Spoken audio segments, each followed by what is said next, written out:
So here's a good lesson in what you should not do if someone is making the case that you have an outsized power in our society and therefore should be subjected to some type of scrutiny and regulation by the government so that you do not have this outsized authority in our society.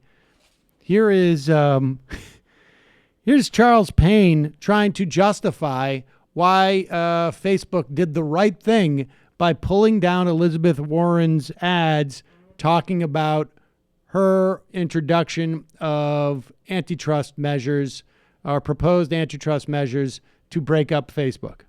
Elizabeth Warren going after Facebook, unliking it for a while, then Facebook made a reversal. Charles Payne, host of Making Money on FBN, here to tell us the story. So she put some ads on Facebook saying break up Facebook.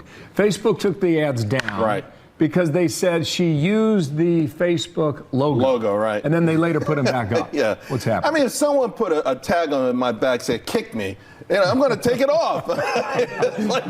we went through this in third grade. Nobody did that to you, Charles. Kick me. I mean, kick me. I'm like, okay, no problem. Keep it there. Of course I'm going to take it off. Why does Charles Payne think he's that funny? You know, it's creepy because that probably did play a role in Mark Zuckerberg's decision to remove those ads. I don't know if Mark Zuckerberg He probably thought back to high decision. school, and Mark he was like, Zuckerberg "Oh, had not "Go again." Kick Me" signs put on his back a lot. That there's no doubt. That's how he Yes. gets to feel like a persecuted victim, even when he's an oligarch.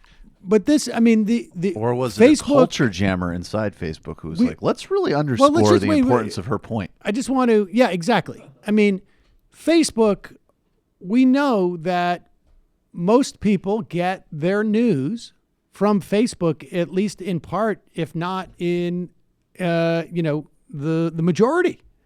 This is where they get their news. Yeah. This is where news stories come from. And the idea that they have the ability to censor in that way is highly problematic. Now, you could nationalize it, but then, of course, you've got a real problem, I think, with the U.S. government being in the business of determining if some stuff is, borderline, an exception to the First Amendment.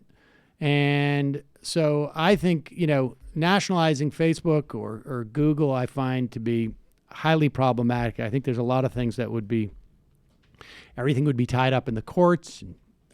Better to make Facebook not the sole means in which people get their news, but rather there be other platforms. If Charles Payne's back was the place where most of the people at his high school got their news, then That's there actually right. would be a problem. That's right. Oh, incidentally, if you need to know the change in the cafeteria schedule, it's on the back, on my back. Exclusively on my back. Exactly. Hey, they're just trying to do something about bullying, okay? But how short-sighted, too. I mean, this is the other thing, is that these are not very bright people. If you wanted to make Elizabeth Warren's case for her, that's what you would do. And that's why they put it back on. Well, I almost wonder if Warren's people didn't include the Facebook logo for that purpose intentionally. Oh, they definitely were goading Facebook into doing it. There's no doubt. And that was smart of them to do that, frankly. Let's bring back Friendster. Yeah. Nobody hated Friendster, right? I was not on that. I didn't know anything about that.